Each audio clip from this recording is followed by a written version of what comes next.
তো দেওয়ার পরে যেহেতু বয়সেরও একটা ডিফারেন্স, সেটা আমি মানিয়ে নেওয়ার অনেক চেষ্টা করেছি, তবে আমার স্ট্যান্ডার্ডের সঙ্গে ওনার মানে কোনো কিছুই মিল খায় না। তার কিছু ক্ষমতাই নেই, সে দিতেই পারে না। না তো বাবা? দাদা, ও বলেছে আপনার যথেষ্ট বয়স, ছোটবেলায় বিয়ে দিয়েছিল না বোঝার সময়। সত্যি কথা, এটা আপনার সাথে ওর কোনোভাবেই মানায় না, আপনাকে পছন্দই না, এটা বলেছে। তার জোর করে মানুষের সাথে সংসার হয় না। হ্যাঁ, আমি ডিভোর্স চাই ব্যাস। আর তার সঙ্গে আমি কিছু মানে আমার মেয়ের ভবিষ্যতের জন্য কিছু টাকা চাই। সেটা কত? সেটা তোমার কি ভাবা আছে কিছু? তাহলে ঠিক আছে, আমাকে 10 লাখ টাকা দিও, দিয়ে আমি ডিভোর্স দিয়ে দেবো। সাইকেলটা রাখো। তোমার বিয়ে হচ্ছে হাসপালিতে। কতদিন আগে বিয়ে হয়েছিল? কতদিন? 13-14 বছর হয়ে গেছে। বেশ অনেক ছোটবেলায় বিয়ে হয়েছে। দিদি মরে যাওয়ার পরে তোমাকে নিয়েছে। আচ্ছা, তোমাদের মানে এই তোমার চলে আসার মানে কারণটা আমি জানতে চাই। তুমি ওই বাড়ি থেকে চলে আসলে কেন? কারণ প্রথমত আমি গরিবের মেয়ে, যেহেতু দিদি মারা যাওয়ার পরে আমাকে ওখানে মা বাবা তখন মাথা ঠিক ছিল না, তবে যে কারণে হোক দিয়েছে আমাকে। যার বাচ্চা হয়েছে, ওতে মারা গেছে, তার কি বাচ্চা হয়েছিল? হয়েছিল দুটো ঝুমকা হয়েছিল। ঝুমকা বাচ্চা? ও, তো থাকেনি, বাচ্চাও থাকেনি। ও, বাচ্চা থেকে মরে গেল। তারপরে এই মেয়েটাকে দেওয়ার দরকারই কি ছিল? সেটাই তো বুঝতে পারিনি। বলছি 6 মাসের মধ্যে আমার মাথা ছিল না ঠিক। মেয়ে আমার মা দুর্গা প্রতিমার মতন বিসর্জন দিলাম নিজে হাতে করে এই বাড়ি এনে। তাহলে সে চলে গেল 6 মাসের মধ্যে। আমি 10 দিন হয়েছিল না, নিয়ে এসেছিলাম 10 দিন পরে 9 মাসে। না মানে পেটে থাকতে এখানে এসছে? হ্যাঁ হ্যাঁ, এখানে এসে মারা গেছে? এখানে এসে মারা গেছে। হ্যাঁ, এখানে এসে হসপিটালের জন্য 30 ঘন্টা পেয়েছিল না। 3 হসপিটাল করার পরে মরে গেল। তাহলে ওনাদের দোষ কিসের? এটা সেটা ওনাদের দোষ ছিল না, প্রথম থেকে চিকিৎসা হয়েছিল না। আচ্ছা, সেটা আলাদা। সেটা বলতে পারেন যে ওদের জন্য। আমি ভেবেছি ওদের বাড়িতে হয়তো মারা গেছে। না, সেটা ওদের বাড়িতে মারা যায়নি, আপনাদের বাড়িতে মারা গেছে। আমাদের বাড়িতে। আচ্ছা, ঠিক আছে। এবার হচ্ছে পরে বিয়ে হলো এই মেয়েটার, কিন্তু সংসার তো ঠিকই ছিল। মেয়েটা হয়েছে এই যে, তো এবার চলে আসলো কেন? কেন যে চলে আসলো ওটাই শুনবো। সেইটাই আমার কথা। আমি কিছু বলার নেই। আমার মেয়ে আসুক, মেয়ের কাছে শুনবেন, আর ওই নাতনির কাছে শুনলে পাবেন। তো দেওয়ার পরে যেহেতু বয়সেরও একটা ডিফারেন্স, সেটা আমি মানিয়ে নেওয়ার অনেক চেষ্টা করেছি, তবে আমার স্ট্যান্ডার্ডের সঙ্গে ওনার মানে কোনো কিছুই মিল খায় না। তবু আমি চেষ্টা করে, আমি কিন্তু আমার মেয়েটা হয়েছে, মেয়েটাকে আমি ভেবেছি মেয়েটাকে তো মানুষ করতে, মেয়েটার মুখে দিয়ে তাকিয়ে আমি থাকার অনেক চেষ্টা করেছি। তবে ওর মা বাবার ব্যবহার, ওর ব্যবহার মানে আমি গরিবের মেয়ে, এই জায়গাটাই আমার একটা জিনিস যে আমি কাজের মেয়ে বাড়িতে। মাকে এত যত্ন করে খেতে দিতাম, বারান্দায় নিয়ে, বৃষ্টিতে উনি হাঁটাচলা করতে পারতো না যেহেতু। তো দেওয়ার পরে উনি কী হতো, থালাটা উঠোনে ছেড়ে ফেলে দিতাম। তখন একদিন ওনার সামনে আমি বলছি, তুমি থালাটা উঠোনে ছেড়ে ফেলে কেন? বলছে, তুমি তো বাড়ির কাজের লোক, তুলে নিয়ে গিয়ে মাছ, তুলে নিয়ে গিয়ে মাছ। এরকম ব্যবহার, মানে এরকম ব্যবহার। এমনকি কোনো কাপড় চোপড় কোনো কিচ্ছু ওদের বাড়ি থেকে আমি পেতাম না। হ্যাঁ, ভাত পেতাম, শুধু ভাতটা আমাকে দিত খেতে। সমস্ত খরচা আমার মা দিত। আর মা একটাই বলতো, তুই বেরিয়ে আসবি না কেন? মানুষের মানে ভয় যায়, যেহেতু আমি অল্প বয়সে মেয়ে, লোকে ভাববে অন্য অন্য কিছু। বেরিয়ে আসবি না, আমি যখন মরে যাবো তখন তুই বেরিয়ে আসিস ওখান থেকে, কষ্ট করে থাক বাবা। ও বলছে তার কিছু ক্ষমতাই নেই, সে দিতেই পারে না। না তো বাবা? একটা খাতা চাইলে 10 দিন পরে দেয়। ক্ষমতা না, তাহলে মানুষটাই কিপটে। কিপটে, ঠিক। কিপটে মানুষদের কিন্তু আমাদের তো কিছুই নেই, জমি নেই, জায়গা নেই, কিন্তু আমাদের 300 টাকা রোজগারের পর চলছে। এরকম করে বোঝাতো। তো মা বলতো, আমিও থাকতাম, যেমন মেয়েটাকে তো মানুষ করতে, আমি গরিব, আমার বাবা গরিব, কী করে খাবে? আমি জানতাম না যে আমি এই কাজটা পাবো, ব্যাস আমার ভাগ্যের জোরে আমি কাজটা পেয়েছি, তাই মেয়েটাকে আমি মানুষ করছি এখন। তো এইভাবে থাকতে থাকতে এমন অশান্তি শুরু করলো উনি, আমার মেয়েটাও পর্যন্ত আর বিরক্ত হয়ে গেল তখন। মা এরকম মাকে, তো তোমার তো ডিভোর্স হয়নি, শাখা সেতু খুলেছো কেন? মনের ঘৃণা বলতে পারো। আচ্ছা, তাহলে তুমি এখন কি চাও? তোমার কাছে আসা তো ডিভোর্স।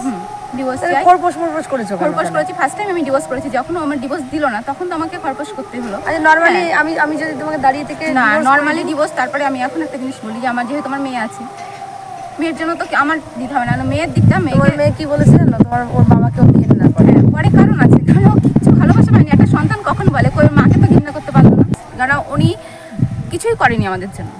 তো এখন আপাতত বলো না, আমাকে বলো, আমি তোমার দিদির মতো। তুমি একটা বলো যে দিদি আমাকে তুমি বাঁচাও, আমি এখানে পড়ে রয়েছি, আমাকে একটু বাঁচাও, এইটা করে দাও, ব্যাস আমি দিয়ে দেবো, ব্যাস হয়ে গেল। এইটাই তোমার কাছে আসা কি? আমি কি, ও আমার কিছু হয় না, তুমি আমার কিছু হও, ওর আমি কিছু হই না, তোমারও কিছু হয় না, তোমারও দিদি তারও দিদি। এবার সমঝোতা মিউচুয়ালের জায়গার জন্যই আমাদের কাছে মানুষ আসে। হ্যাঁ, আমি ডিভোর্স চাই ব্যাস। আর তার সঙ্গে আমি কিছু মানে আমার মেয়ের ভবিষ্যতের জন্য কিছু টাকা চাই। সেটা কত সেটা তোমার কি ভাবা আছে কিছু? না সেরকম এক্স্যাক্টলি কোনো ভাবা নেই, তবে ফার্স্ট টাইম আমি কোর্টে যখন মামলাটা করি তখন বলেছিল যে আমাকে ডিভোর্স দিও, আমাকে এরকম বলেছে। তো আমি বলছি হ্যাঁ আমি তো ফার্স্ট টাইম ডিভোর্স কেস করেছিলাম, তুমি তো আমায় ডিভোর্স দাওনি, তাহলে এখন তো পারপোজ দিতেই হবে। তো বলছে হ্যাঁ তাহলে আমি তোর কত টাকা চাই, তোর 10 লাখ চাই, আমি এখন কোটিপতি, তাহলে আমার কাছে এরকমভাবে বলেছিল আমি এখন কোটিপতি, তুই আমার কাছে কত চাস? তখন আমি ঠিক আছে আমাকে 10 লাখ তাহলে দিও, আমি ডিভোর্স দিয়ে দেবো, মানে এরকম ক্যাজুয়ালি একটা কথা বলেছিলাম। দাদা ও বলেছে আপনার যথেষ্ট বয়স, ছোটবেলায় বিয়ে দিয়েছিল না বোঝার সময়, সত্যি কথা এটা, আপনার সাথে ওর কোনোভাবেই মানায় না, আপনাকে পছন্দই না এটা বলেছে। তা জোর করে মানুষের সাথে সংসার হয় না, ও আপনার সাথে ফিরতেই যায় না সংসারে। ও ডিভোর্স ফাইল করেছিল, বলছে যে আপনি ডিভোর্স দেননি, তারপরে হচ্ছে আপনি করেছেন খোরপোশ কেস, ও করেছে খোরপোশ কেস, যেহেতু আপনি দেননি বলে খোরপোশ করেছে, ডিভোর্স দিলে পরে খোরপোশ করতো না, তাই বলছে। যদিও আপনি বলেন, আপনি দাবি করছেন ওটা মিথ্যা কথা, সে ঠিক আছে। এবার আমি বলতে চাই বাচ্চার সাথে তো আর ডিভোর্স আপনার হবে না, বাচ্চা তো আপনার বাচ্চা, এবার তাকে কিছু টাকা তার নামে ফিক্সড করে দিয়ে আপনি ডিভোর্সটা নিয়ে নেন, নিয়ে তার মতন সে থাক, আপনি আপনার মতন। আপনি কত দিতে পারবেন সেটা আমাকে বলুন, আপনি কত দিতে পারবেন? আমি এই নামে 2 লাখ টাকা দিচ্ছি। 2 লাখ টাকা দিলে পরে হয়ে যাবে, আর দেবেন না? আর হচ্ছে মেয়ের সাথে আমার সম্পর্ক করতে দিকে আমি ওর যা লাগে পোষাচ্ছে, যেটা প্রয়োজন আমি হাত খরচ দেবো। এখন স্যাক্রিফাইস একটু জায়গা আসতে হবে, স্যাক্রিফাইসের জায়গা। ওই 10 বললে তো 10 হবে না, ঠিক আছে। ওনাকে দেখতে বিয়েটা পারেন। কিভাবে হয়েছিল? আমি তখন খুবই ছোট, মানে তাও হয়েছিল মন্দিরে, একটা মন্দির, কিন্তু মন্দিরটা আমি এখন চিনতে পারবো না। না প্রথমে আপনার দিদির সাথে বিয়ে হয়েছে, ওই ব্যাপারটা একটু দিদির সঙ্গে তো অনুষ্ঠান করে হয়েছিল, তারপরে দিদি বাচ্চা থেকে মারা যায়। হ্যাঁ। আর দিদি আমাদের বাড়িতে মানে যমজ বাচ্চা দিদি পেটে ছিল বাড়ি, তখন ওরা ঠিকমতো ট্রিটমেন্ট করেনি, দিদি যাই হোক অ্যাক্সিডেন্টলি মারা যায়।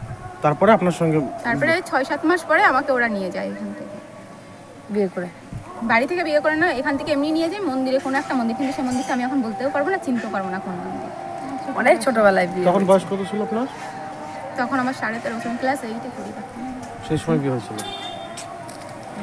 কি অবস্থা, কি অবস্থা! এই দোষটা কাকে দেবে বলো, কাকে দেবে এই দোষটা? কি তোমার বরের? আমার মাল যদি আমি কাউকে না দিই, কেউ জোর করে নিতে পারে? মা বাবার দোষ, তোমার মা আর তোমার বাবার সেটা দোষ। যেটা হয়েছে তবু আমি মানিয়ে থাকার চেষ্টা করেছিলাম, হুম, লাস্ট পর্যন্ত মা বাবাই তো আমাকে বাঁচালো। ঠিক এখন আছে, তো মা মা বাবার বাবা তো জায়গায় আর আমি কেউ তো দাঁড়িয়ে কেউ আছি। নেই। সেটাই তো, মা বাবা ছাড়া তো আর কেউ নেই, আর মা বাবা ছাড়া মা বাবার মতো কেউ হতেও পারেনি। মা ভুলটা করেছে বলে মা মানে এমন আমার পড়া শাড়ি খাওয়া মানে মেয়ের কোনো অভাব মা বুঝতে যায়নি কোনোদিন, যেটা স্বামীর করা উচিত সেটা আমার মা আর বাবা। আচ্ছা দেখবো তোমার মেয়ের জন্য কতটা কি করতে পারছি, ঠিক আছে? ওটা দেখলেই হবে। হ্যাঁ, আমার নাম্বার রয়েছে, দিদি একটা কার্ড দিয়ে দাও, নাম্বার রয়েছে। আমাদের কাছে অনুরোধ করলে হয়ে যায়, কোনো অসুবিধা নেই, আমরাও তো তোমার মধ্যে। হ্যাঁ আচ্ছা ঠিক আছে, তাহলে তোমার মেয়েকে কতটা কি দিতে পারি? মোটামুটি তোমার ডিভোর্সটা আমি করিয়ে দিচ্ছি, এটা ফাইনাল। কিছু একটা দিয়ে, কিছু একটা বলতে মেয়ের যাতে, আমার মেয়ের যাতে দাঁড়াতে পারে, মানে আমি কতটা করবো, আমি হয়তো রানিং পড়াটা চালিয়ে যেতে পারবো, কিন্তু তুমি এখন 10 লাখ চাইলে হবে না। না ওর বাবা তাহলে তুমি ডিভোর্সই পাবে না, তুমি এরকম থাকতে 10 হবে লাখ তোমাকে। কেন চাইবো? আচ্ছা ওর বাবা তো একেবারে গরিব না, কিছু মেয়েকে দেওয়ার মতো অবশ্যই ক্ষমতা আছে।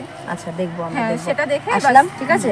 আর মেয়েটার দিকে দেখলেই হবে, আমার কিছু দেখার দরকার নেই। আমি তোমার মেয়েকে কি বলে এসেছি, বললাম বাবা এই মেয়েটা আমার নাম্বার রইলো, হ্যাঁ, মেয়েটা তোর পড়াশোনায় যদি কত খাতা পেন ভালো। বই কিছু প্রবলেম হয় তুই আমাকে ফোন করবি, আমি তোকে টাকা মেয়েটা, পাঠিয়ে আমার দেবো। মেয়েটা পড়াশোনায় কত ভালো দিদি, মানে তুমি জানলে তোমারই খারাপ লাগে যে মেয়েটার ভবিষ্যৎ পড়া না, দরকার। দিদি ওখানে বলে এসছে সে ঠিকঠাক সময় মা যদি ওইসব বই খাতাপত্র কিনে না দিতে পারে, আমার নাম্বার রেখে যান, আমি রেখে দিয়ে যাব, আমাকে একটা কল করবি, তোর কি প্রয়োজন আমাকে বলবি, মনে থাকবে?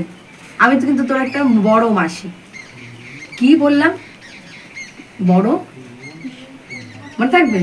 আমার নাম্বার দিয়ে যাব, তোর যেটা লাগবে বই খাতা, তুই আমাকে পেন, তোর যেটা প্রয়োজন তুই আমাকে একটা ফোন করবি, আমি যে কোনোভাবে একটা টাকা পাঠিয়ে দেবো, তুই কিনে নিবি তোর যেটা দরকার, যদি কোথাও বেঁধে যাস, মনে থাকবে?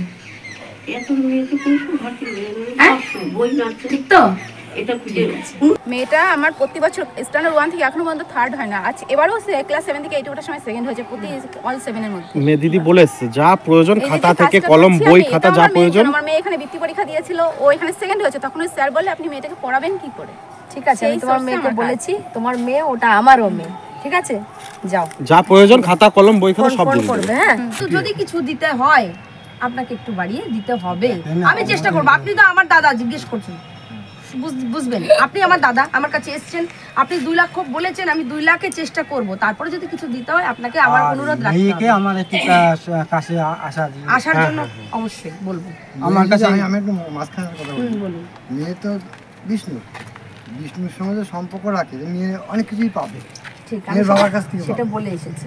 দেখুন একদিনে এগুলো হয় না, নষ্ট হয়ে গেছে। যেমন উনি যদি ঝগড়া করে এসেছিল তখন যদি উনি আসতো, আসা যাওয়া থাকতো, মেয়েকে ফোন করি থাকতো, বাড়িতে সামনে এসে দাঁড়িয়ে থাকতো যে আমার মেয়ে তুই এখানে নিয়ে না আমি 4-5 বার এখন আমি পাঠিয়েছিলাম মেয়ের সঙ্গে দেখা করে মেয়ে বলছে এসো না কিছু বলা যাচ্ছে। যান দাদা, আপনি বাড়ি যান। আপনি বলেছেন 2 লক্ষ টাকা দিয়ে একটা ডিভোর্স ফাইল করবেন, আমি দেখছি যতদূর চেষ্টা করি তার যে ও যেটা বলছে ডিভোর্স ফাইল করেছে, কোনোদিন করিনি, আমার কাছে কোনোদিন নোটিশই যাও। ঠিক আছে, আপনাকে যে পছন্দ করে না আপনি তার সাথে থাকবেন না। অবশ্যই আপনি যেমন মানুষ আপনি তেমন মানুষের সাথে রাখবেন। ঠিক আছে, পরিষ্কার যখন কথা। পছন্দ করছে না আপনাকে পছন্দ করছে না, জোর করে কিছু করা কিচ্ছু করা যায় না। ভালো হয়েছে, ওই বউ থাকবেও না আপনার কাছে, নিয়ে গেলেও পালাবে। দুই বাড়ি পাঠিয়ে আছে সম্পর্ক অনেক জায়গায় চলে গিয়েছে, হ্যাঁ ঠিক আছে, অনেক জায়গায় সম্পর্ক এখন অল্প বয়স তো বেশি না, অল্প বয়স আপনাকে পছন্দ করছে না, তার মানে বুঝতে হবে যে আপনি কিছু মেটার করেন না। অনেক অনেক অন্যরকম ব্যাপার রয়েছে এখানে। ঠিক আছে, আমি সব কথা দেখেন এটা আগে মেনশন করে দিয়েছি। ঠিক আছে, আপনারা সকলে দেখলেন আজকে দাদার সমস্যা নিয়ে গেছিলাম, চেষ্টা করব যাতে মিউচুয়াল ডিভোর্স হয়ে যায়। আবারও আরেকবার আমাদের খোঁজ নিতে হলে পরে HPR নিউজ নেটওয়ার্ক অবশ্যই সার্চ করবেন, সবাই ফলো করবেন, আর আমাদের দেখবেন, অনেক আশীর্বাদ করবেন, ভালো থাকবেন, অনেক ভালোবাসা দেবেন। সবাই ভালো থাকুন, সুস্থ থাকুন, নমস্কার।